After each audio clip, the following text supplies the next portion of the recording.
Welcome to Groovy and Grails webinar series from JPassion.com. Today's topic is Groovy Meta Programming.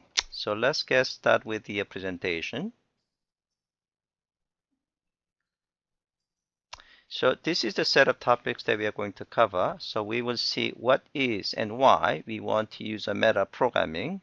And we will see how you can add behavior during runtime using two different schemes, using expander class and the other one is expander meta class. And then we will see how we can check a method or property is available on a class. And then we will see how we can do dynamic method invocation. And then we will see meta programming hooks in Groovy language, especially method missing scheme. This is the scheme that you can actually use to intercept any method call on your program and do the right thing. And lastly, we will talk about domain-specific language, DSL in short. So what is and why we want to use a meta programming? Sometimes we call meta object protocol. So meta programming is the writing of computer programs that write or manipulate other programs as their data. So, by using meta programming, you can actually create a new programming method and adding new properties and things like that. So the reason you want to use a meta programming is because by using meta programming, you can write your program a lot easier. And of course, the readers of your program will actually understand your code better because programming language is going to be more like English language. So meta-programming feature of Groovy language makes an excellent domain-specific language, DSL. So again, we'll talk about what DSL is later on in the part of this presentation. So we'll see how we can add behavior by using expander class. So expander class is the one that you can actually create an object from, and then you can add properties and behavior. So this is an example. So here I'm actually creating expand object, and I'm going to actually assign it to doc variable. And then we are adding properties during runtime. So I'm adding name and greeting properties to doc during runtime. And I'm also adding a new behavior called the bark in a form of a closure. I'm using a term behavior because I want to distinguish it from a method. Later on, I'm using both the closure and method interchangeably. So I'm actually adding the closure and assign it to bark property, and then I can call core bark like this. So by using expander class, I'm actually creating a new object instance that contains a new methods and new properties during runtime. These are all happening during runtime. All right, so expander class is for adding new behavior and properties to an object during runtime. How about actually adding new behavior to a class? So this is the way that you can actually do by using expander meta class. So every Java.lang class has a special meta class property that points to a meta class instance, expand meta class instance. And you can add new methods, and you can add new constructors, and you can add new properties, and you can even add new static methods to this class. And then an object that gets created from that class will have those new methods and constructors and properties and static methods. So you can think of expander meta class is like a meta class that behaves like expander, but this is for the class level. However, you can actually add new behavior to an object as well. Okay, so we'll see example of that in a few minutes. So this is the first example. So here we are adding a new behavior to a dog class during runtime. So I define a new class called the dog, and then I am going to use a meta class field of any class. So you can use this meta class for any Java class, for any Groovy class. Then I'm adding a new behavior called the bark, and this is the new behavior. Okay. And then I create an object. Any object that I created from that class, dog class, I can call this new method, a bark. Okay, and then it should work fine. And this is the example number 2. And you can actually add new behavior to existing Java classes, such as a string class. You know that the Java string class is a finite class, so in Java you cannot actually create a child class of string class in Java. However, in Groovy, you can actually add behavior to any class of your choice, including finite class like a string. So here, I'm actually adding new capitalized meta method to string, again by using meta class. So I'm basically, converting the string to capitalize. The first letter will be capitalized. Okay, so I'm actually basically using this logic to create the capitalized string by using, again, meta class. So from this point on, any string object that I create should have this capitalized method. So I can use it right here. So I create the string object, and then I can use the capitalize method, and then result of this is going to be capital A and BC. And this one, capital ABC, again, I use the capitalize method, and I should have a result of capital A and BC. This is the third example. So this is an example. Instead of actually adding behavior to a class, you are adding a behavior to a specific instance, specific object instance. So in that case, this is like expander. So here, this is an example that we have seen in previous slide, which we are actually adding a new behavior to a class level. Okay. Now you can add a new behavior to an object. So here, I created a new object called the doc2, and then I'm adding a new behavior to doc2 object instance only. Okay, so I'm actually adding a sing behavior to doc2. Okay, so I can certainly call doc2, and that should work fine. But if I try to call sing method of doc1, this will have missing method exception.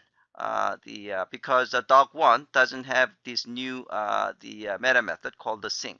Okay, so in general, you want to extend the class because that actually provides more generalized way of actually extending the behavior. But if you need to extend a particular object instance, you can also actually use meta class for that as well. All right, so let's do our first exercise. So let's go to the hands-on lab here.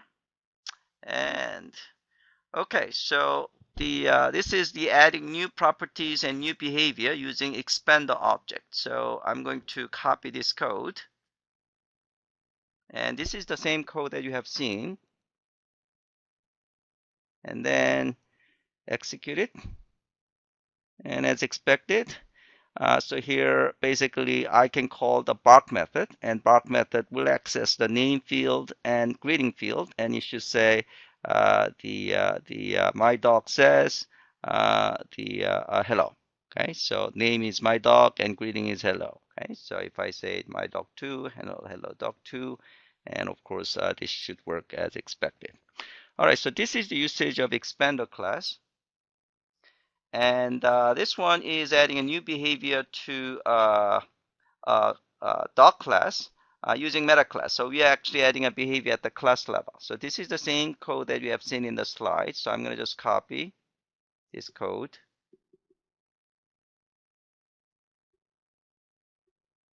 And then execute.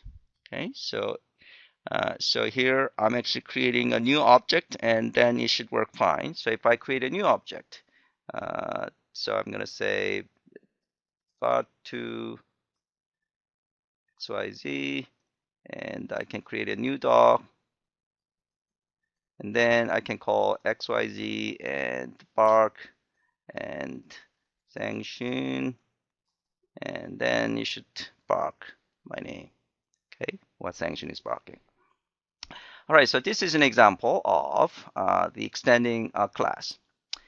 Okay, now as I said before, you can so let's hear so the next example is adding a new behavior to a string class. Okay, so as I said before, you can extend any class in Groovy.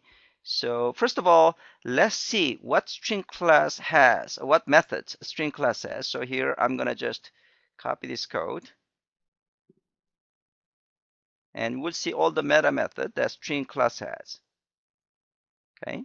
So you can see it has equals and get class, hash method, and all that stuff. Okay. Now we are going to add capitalize method as we have seen here. So here we are going to add my capitalized method to string class. Okay, so we added new meta method called the my capitalized to string class using meta class field. Okay, and of course this should work fine. So let's try to the execute it, and of course it should work fine. Now we are going to see whether that those my capitalized method has been added or not. So I'm going to actually try to see all the meta methods of the string class again, and then execute it. Now you can see I'm seeing two instances of my capitalized method. Okay, the reason you see two instances of this one is because one, is receiving no argument, and the other one is receiving an argument. Okay. All right, so that's what we have seen. Now, in addition to adding property and the behavior, you can also add a behavior to a constructor. So this is a case that you are adding a new constructor to dog class. Okay, so let's copy this code. So what I have done here is we are adding a new constructor that takes the dog's name, and basically, we are creating one. Okay, you're creating a new instance. Okay, so here basically I can actually create I can create an instance, and then I can actually see the name property. Okay, so this is an example that you can actually add a new constructor. Okay, so far you can actually we have seen you can add properties and the behavior, I call method sometimes, and then constructor. You can also add static methods. So this is a case that I'm actually adding a static method. The way that you can add a static method is meta class and dot static bark. Okay, so by having it as a static method, you don't have to create an object instance. Instead, you can just use the class method class, and then you can call the method just like in Java. Okay, so let's try this.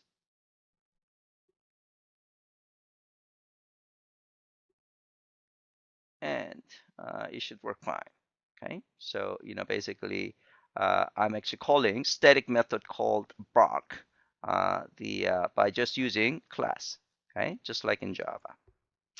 All right, so the last example is adding a new behavior to specific instance. Okay, so here let's actually do this. Again, this is the similar code that we have seen, exactly the same code actually in the slide. Okay, so again, this is the case that we are adding a method to behavior to a class level, so that should work fine. Okay, however, I created a new dog instance, and then I'm adding a sing behavior to dog2 instance only. Okay, so I should be able to call dog2 sing, and that should work fine. So let's run this one. So dog2 is singing. However, if I try to let dog1 to sing, that should fail because dog1 instance doesn't have the sing behavior. Okay, because I have not added the sing behavior to dog1. Okay, the only object instance that we see that contains the new sing method is dog2. So let's actually try to run it, and you're going to see this missing method exception when this is called. Okay. All right, so that is expando and meta class. Okay, so let's move on to the next topic, exercise 2, the topic 2. So you can check method and property availability using some method in the meta object protocol interface. Okay, so there are two things that we're going to actually use. One is response to. So response to method is taking an object instance and the method name, and it will return an array of all method name, the meta method. If there is null, if it is none, then it will return the null array. Okay, so it just returns the array of meta method object. Okay, you can use respond to. So in this case, if you happen to have a multiple methods, however, with the same name, but with a different, let's say, the argument type, they will return all of those because we are just checking the method name. However, if you want to actually get all meta methods, all the method that actually contains the method name and also a particular set of argument types, then you can also specify the argument types. In this case, it will return probably just one, okay? Because there should be only one method with a particular set of arguments, okay? So this is response 2. Basically, you're checking whether a particular class, has a method, okay? You can also check whether a particular object or class, the class of an object has a property, right? So you can specify that particular object and you can specify the name of the property and it will actually return a meta property. If it doesn't have a property of this property name, it will return null. All right, so let's do exercise 2. So we are basically exercising response 2 and has property meta methods, okay? All right, so in this case, let's see the code. I'm going to actually copy this code and then run it, and then we will take a look at the code.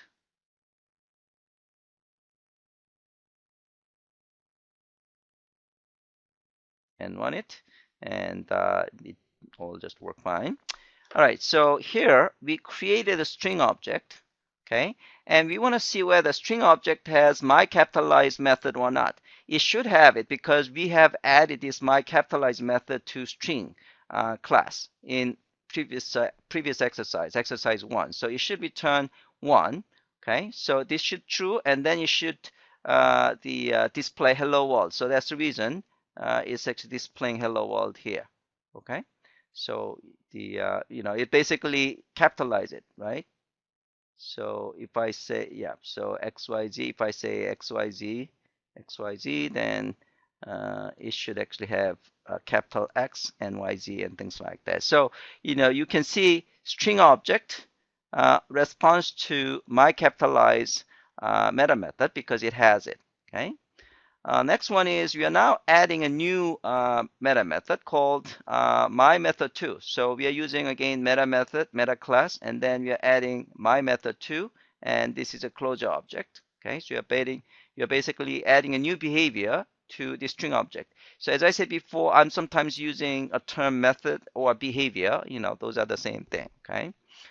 Later on, you will see actually a little bit of difference between a method and property. In fact, whenever you actually add this one, it's actually adding as a property, okay, instead of a method. So that's the reason I'm actually, sometimes be careful in terms of using a terminology method in this case. But, for now, you can think of method as behavior. Behavior is the same thing. All right, now we should be able to check whether my method 2 is now it's as part of the strings meta methods or not by using response 2. Again, it should return true, okay? So I can actually call my method 2 and it should return println, and it's just print things out. I'm new method to string class. That's what you should see here, okay? And so again here I'm actually using a different syntax. So instead of just using an object instance and then call response 2, what you can do is you can call string meta class and response 2. In that case, you have to specify particular object instance and then your new method name here. Okay, so this is the same thing as this. So it's a little bit different syntax. Okay, all right. Here we are going to display methods and properties of a dog object. Okay, so here I'm actually distinguishing a method and a closure. And so let's actually run this guy, and then I'll explain it.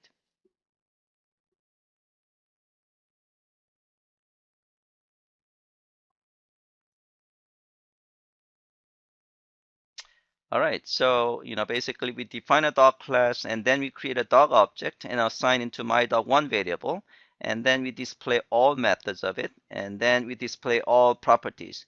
Now let's take a look at the what gets the added in. So I'm going to actually use the lab documentation to explain it. Okay. So basically, what you see is that the method that I added is added to my dog method, and closure is added to is a property properties. Okay, so let's see this. So here you see a dog, right? And dog has a property, so that's a property, and this is a method. And last week, we actually see the difference between a method and closure, right? Okay, so this is the way that I define my dog method as a method, and this is the way that I define my dog closure as a closure. Okay, so the way I call this method and closure is the same, but the way that they get defined is different, right? So closure is that you create a closure definition and assign into a variable, and then you create the the closure object like this. Okay, so now what we wanna do is we create a dog object, and here I display all the methods, and here I display all the properties.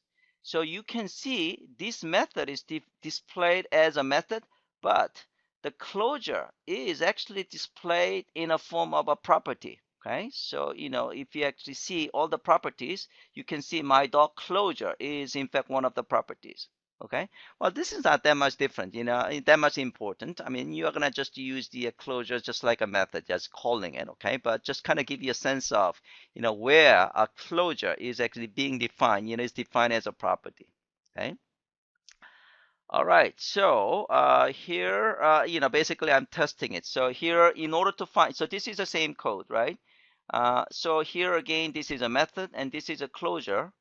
And then here, in order to find your method, you have to call the response to. However, in order to find whether you have a closure or not, then you have to use has property method.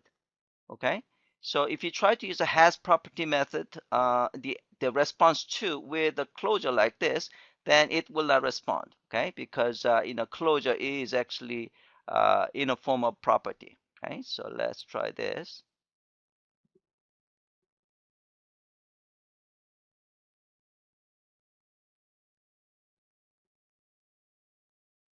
Okay, so they should work fine. Now, if I try to use response to here, then it will not, it doesn't find it because it is actually closure is actually a property. Okay, as far as the class is concerned. Okay. All right, so and then add a method to the meta class. This is something similar, the exercise. So here I'm actually adding new closure, new behavior to a dog class through a meta class, and then I create a new dog object, and here I can actually display and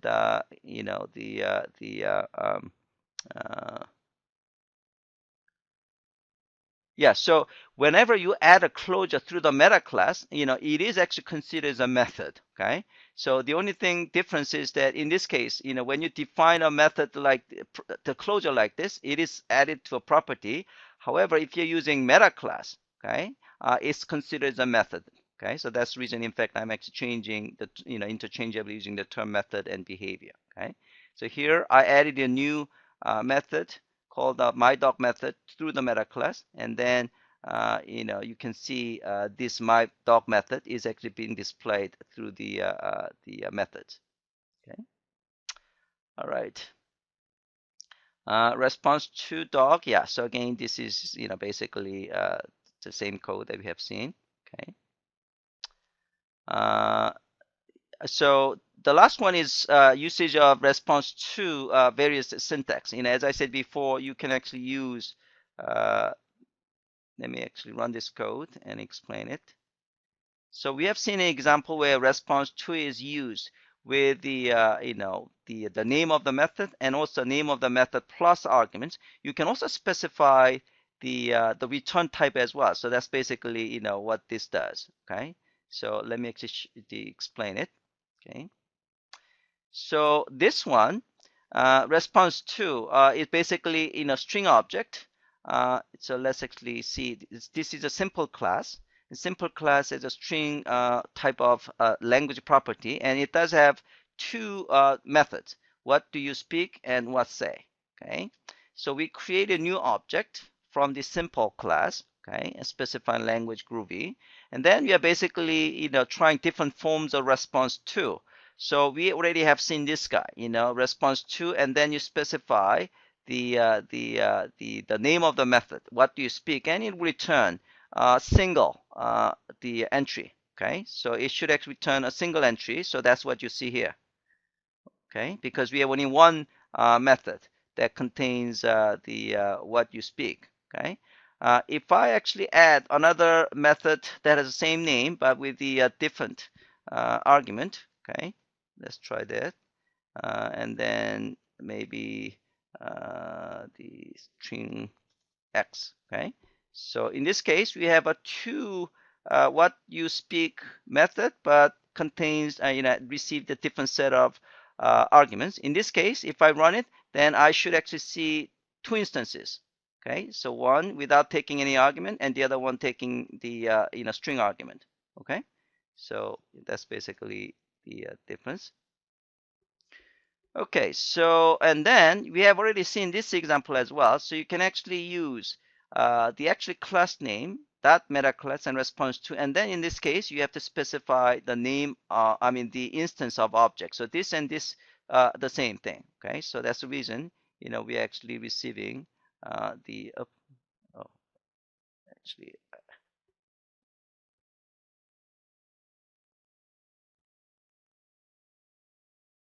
I think I control Z out all the way to the end. Okay. So that's the reason here or in this case, it's say instead of what to speak. Okay, so but basically it just receive the single instance because we have only one. Okay, and here response to and say and string. So this is a case that you are specifying an argument. Okay, so here we have only one case that takes the string. Okay, so it should actually return the same result as the second one. And here it will result, so here you are basically saying, give me all the meta method that whose name is say, however, is taking integer argument, and there is none, right? So that's the reason you see, null array, because there is no method that is whose name is say, but who's taking integer argument. Okay, if I add integer argument, say here, then it should actually return one instance. Okay, here you can also actually check whether the parent class of string object contains the two string. In this case, the parent class of string is it should actually have two string method. Well, not my apology. I shouldn't say parent class of the string class. Parent class of string class. Simple class. So simple class parent is the object. Object should have a two string, right? In Groovy, at least. So you should have two strings. So it should actually return the one instance. So that's why it's receiving this instance, object instance. Okay. The last one is the has property. So this is response to, and this is has property. So it check whether the simple object has a language property. It should return meta property, and the same thing with this, the same syntax. Okay, and the response to set language, it should not have it should not respond because we don't have any set language respond to set language the method. Okay. Okay, so let's see. Oh, I'm sorry. This should return. The reason is because whenever you have a property in Groovy, Groovy has a getter and setter method automatically for you. Okay, so this one should return the method of a set language. Okay, so that's the reason you see this set language, and it's okay. All right, so let's move on to the next. Dynamic method invocation. So you can invoke a method even if you don't know the name of the method until it's invoked. Okay, so basically, let's say we have a doc class that contains 3 methods, and then we define a new method called the do action, and it's taking an animal and action as an argument. And now this is actually interesting. You can actually call the animals, and then name of the method can be constructed with an array that contains string interpolation and like this, okay? And then you can actually call bark and jump. And so basically, you're passing a dog object instance, and this time you're actually specifying the method, so this is the logic, but maybe based on your business logic, you might in fact call the bark and jump, or or based on time of the day, you might want to actually call a different method, right? So basically the calling this method is as an argument string, and that will be captured as an action, and then it will be string interpolated and then gets invoked. Okay. So let's do exercise 3. So that's basically the code. So it kind of shows you how flexible Groovy language is. Okay. You certainly cannot do these things in Java. Okay. So if I say jump bark, let's see, let's choose it. Okay. So here, I'm not actually, doing any business logic here, but you basically perform some business logic, or based on time of the day, you might actually pass the different variable. So maybe another one is that you can define the variable, my var1, and then this my var1 will be set with like a sit. Again, this could be set based on business logic, and then you can actually pass var1 like this. Okay, and then you should work fine. So this is the way that you are basically using yeah. So another way that you can do is that you can actually doing the same thing, but this time you can actually passing as closure. So you could actually create a new method called the doAction2, and it's receiving a closure object, and then you can call the closure object. And again, based on your business logic, you might in fact actually create a different closure object. Okay, so we are basically using method, the closure method operator that we learned last week, and then we are passing a different closure object. Okay, and it should actually work pretty much the same. Actually work exactly the same.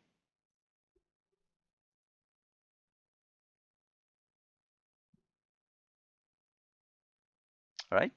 Okay. Okay, so let's move on to the next topic. So meta programming hooks in Groovy. So we're gonna actually see how you can intercept method invocation and property access for both existing methods and properties, and new methods, the non-existent methods and properties. So these are the set of hooks. So invoke method, you can actually implement invoke method, and any the existing method invocation will be intercepted by this invoke method, and you can do anything you want. Okay. Get and set property. Okay, you can also actually the intercept any method property setting and retrieving, and then do some interesting stuff. The last one is for missing method and missing properties. So you can intercept any method that is not present, meaning that is not existent, through method missing, and then you can do anything you want. Okay, and so this is in fact a very powerful feature of Groovy language, for the matter for for modern languages that support this meta programming, such as Ruby as well. And property missing is again intercept the access to missing properties, and you can add property during runtime if you want to. All right, so the lesson example of invoke method. So let's say you have defined my class, and by the way, in order to actually have this invoke method work, you have to actually use the Groovy interceptable interface. So I define invoke method, and what I want to do is that I want to invoke any method, such as the say hello, any method invocation, such as the existing method called the say hello in this case, and then I want to do AOP, around kind of logging. So here I'm actually receiving name of the method and argument, and then I'm basically displaying beginning name and the completed name, and then I get the meta method, okay, from this meta class of the name and argument, and then I can call the actual say hello method. So here I'm actually calling the actual method of the say hello, but basically I'm actually adding any logic I want. So basically this is like a AOP, aspect oriented programming, the around feature. Okay, so anything I can do anything I want. Okay, before calling that method and after calling the method. Okay, so here I create a my class object, and then I'm calling say hello method, and then it should display beginning. So let's actually copy this code. Well, we're gonna do .lab on this one as well, but I just want to actually show you.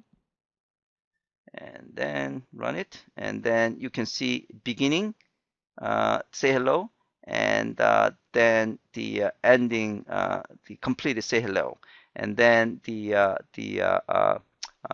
hello Sang Shin is actually resolved. Okay, yeah. So I've not figured out why these two are actually being displayed before this. Why this is actually being displayed before this. It could be actually some timing issues. Okay. All right. Oh, okay. So that's exercise 4. So that's pretty much what I did. Okay. This is the case. The next exercise is the overriding get property or set property. So here I'm actually overriding get property method, meaning I'm actually intercepting get property. So for now we have a storage map property. Okay, and then I'm intercepting get property and the set property. Okay. And basically I'm just displaying the information from my own storage. Okay, so here I create a new object, and then I'm accessing my property 1, and then I'm actually I'm actually setting my property 1, and I'm setting my property 2 with the Sang Shin. So these two methods will be intercepted by this set property. So here what we do is basically adding it to the storage map. And then we are accessing property 1, property 2, and property 3. Okay. So when we run this code, of course, the property 3 is not there. So, it will actually say no.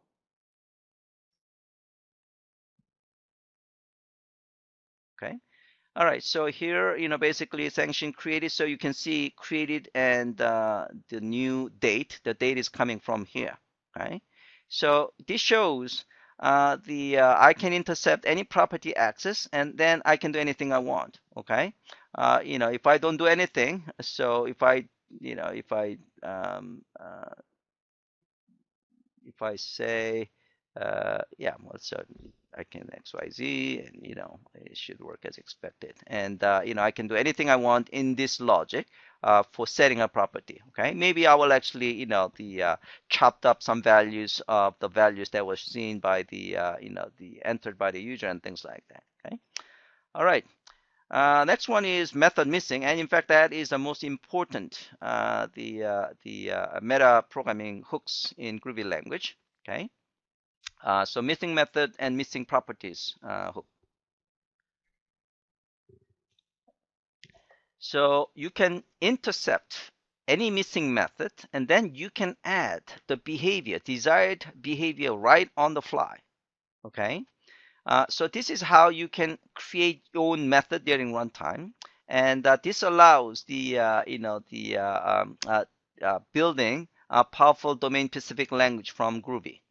In fact, we are going to actually learn how the Groovy object relational mapper called the GORM is using later on.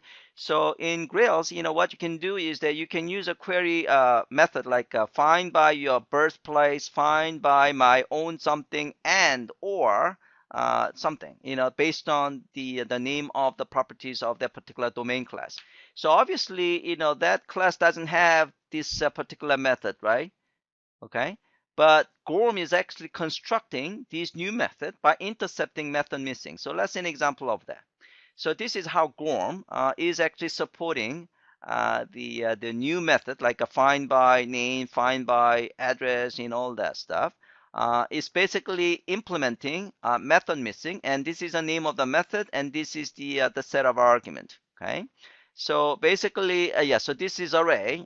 This array is because, once you actually intercept it, then you don't want to actually do this intercept every time, right? So basically, you are going to add the name into the meta class. So next time, it will actually invoke it right away. Okay, so that's going to actually provide a lot faster performance. Okay, so this is a little bit best practice guidelines for using method missing. Once you captured a missing method, then you want to actually add it to the meta class so that next time it will perform faster. So that's the idea. Okay, so that is basically what this Chrome is doing.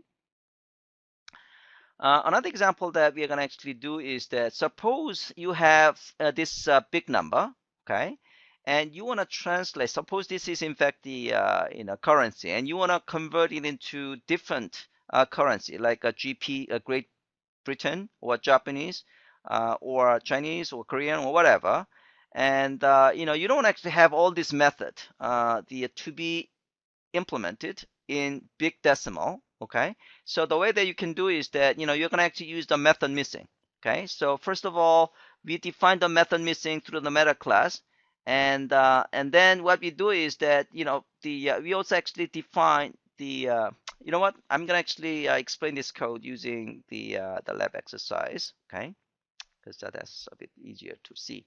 All right, so let's try the method missing first. Okay, so here we define a dog, okay, and dog class, and then we define method missing on the dog class. So basically, anytime, so you can see dog class doesn't have any method at all. So if there is any method invocation on the dog class, this method missing will intercept it, and then it will just display this. Okay. So here I'm calling quack method of dog class. Of course, that's not there, so it will be captured by this method missing, and then it will display this. Okay, so it's just receiving the name and argument, and it will just display the dogs done something. Okay, so let's run this code.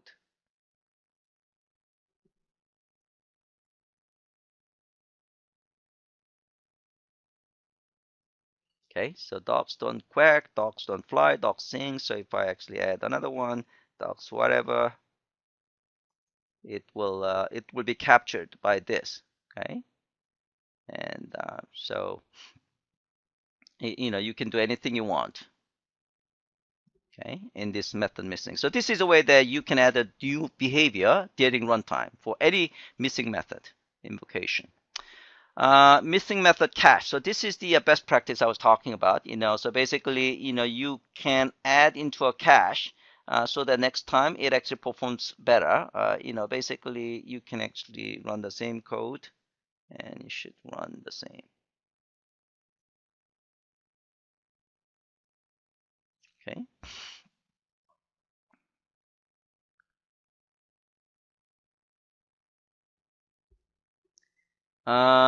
Next one is actually the example I was actually trying to explain. Okay, so here we have this big decimal value, and we want to convert it into the currency of a particular country. Okay, so what we want to do is that we want to have a user to be able to invoke in GDP, in GBP, in Japan, or in China, or something like that.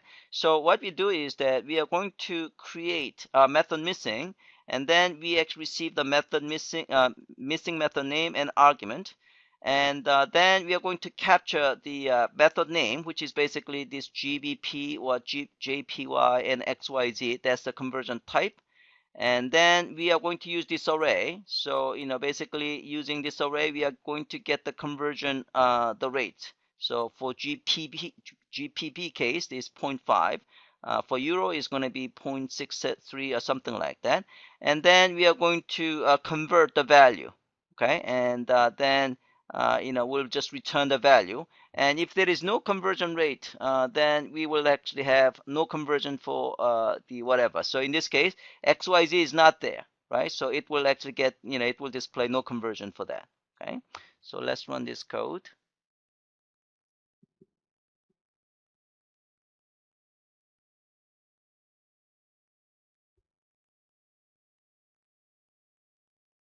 So you can see GPB and Japan, it gets actually converted into their currency. However, for XYZ, it doesn't convert. Okay, because we just simply didn't have XYZ here. So if I actually add XYZ, and it should convert. So let's say XYZ and maybe 30, 40 or something like that. And then oops. Oh, let's see. How about this?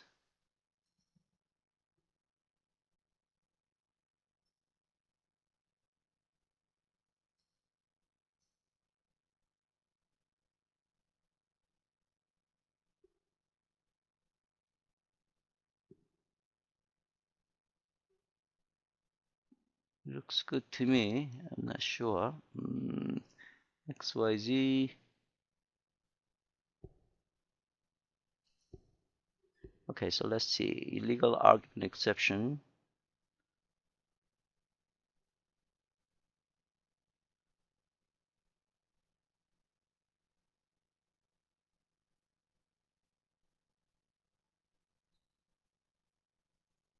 All right, so let me just.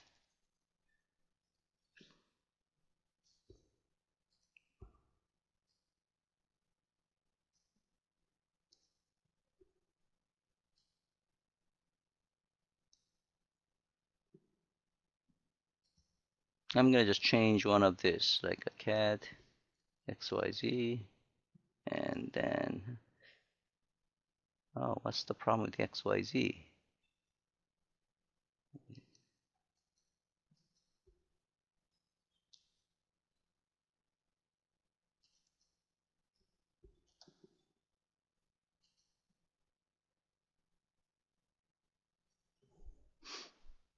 I'm not sure. Okay, so this must be something very stupid. So I'm gonna just move ahead because we have about the 14 minutes.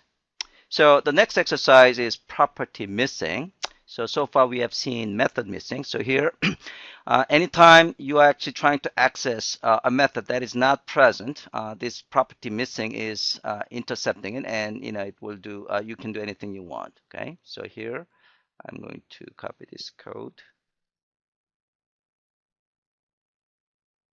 I think I know what the reason is. Okay, so I'm gonna just move ahead. All right, so it worked as expected.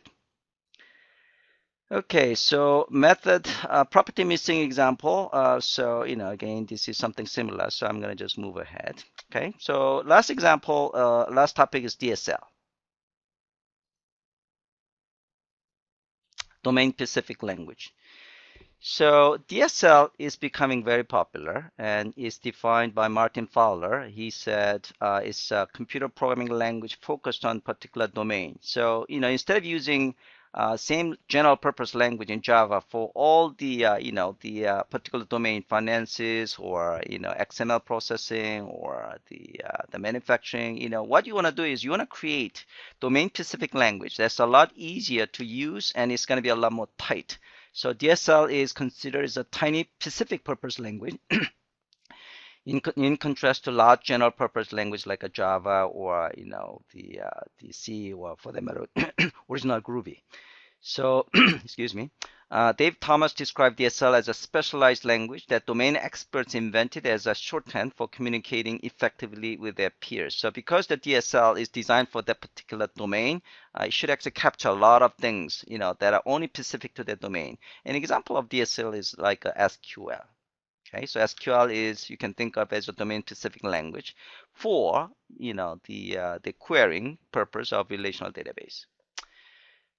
So Groovy has features that make Groovy language as a very good DSL language because it provides the meta programming features that we have seen today. Okay, so you can add arbitrary methods and properties to any class. One example is again you can create a find by any kind of column name method on the fly. Again, you can think of it as it's like the DSL in that sense. Operator overloading and the builder pattern. So these are the subset of the features of Groovy that make it a very powerful DSL language. All right, so we are going to actually build XML builder. So let me explain this code by using the lab. Okay, so you're gonna actually run this lab first. Okay, suppose if I want to build a language that create the XML. If you do this in Java, it's going to be very complex, right? But in Groovy, is very simple. So here, basically, I want to create it a Groovy language, DSL language that actually construct the XML. So if I run this one, it will construct like this. Let me actually run more, the more real XML like things. Okay, so here, if I run this one, I want to actually have XML language that has HTML, root element, and head element and body element. And head element should have a title, and body element has the paragraph, and then it does have a fruit sub-element, and fruit sub-element has an apple and orange. So if I run this one, it will actually construct the XML like this.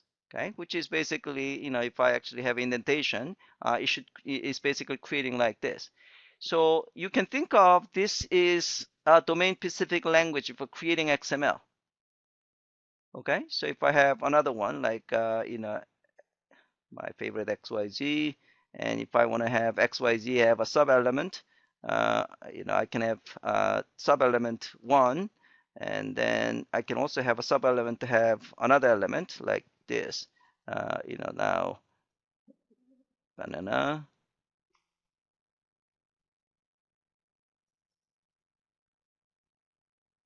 23 or something like that. If I run this one, we should have the expected XML structure. So you can think of this is a very powerful DSL language for creating XML. So let's say how this is done. So if you take a look at the code, it's very simple. So we are creating what is called the XML builder class, okay? And it does have out property, the variable, and then it has the XML builder, the method, and the invoke method. So here, basically, we are using invoke method invocation hook to intercept whatever calls you're making. So these are the new strings, okay, in this XML, and you're basically, and they actually being invoked as a method. So if you see syntax of this one, this is a method and this is a closure. Okay, so inside the closure, it does call head method and body method. And this head method is again taking a closure, and this body method is again taking a closure object. Inside the closure, again, this is a method, and this is the argument, and this is a method, and this is an again argument. In this case, again, argument is a closure, just like this case is, and just like this case is. Okay, so basically, is intercepting the method invocation using invoke method, and this is the name of the method, and this is an argument.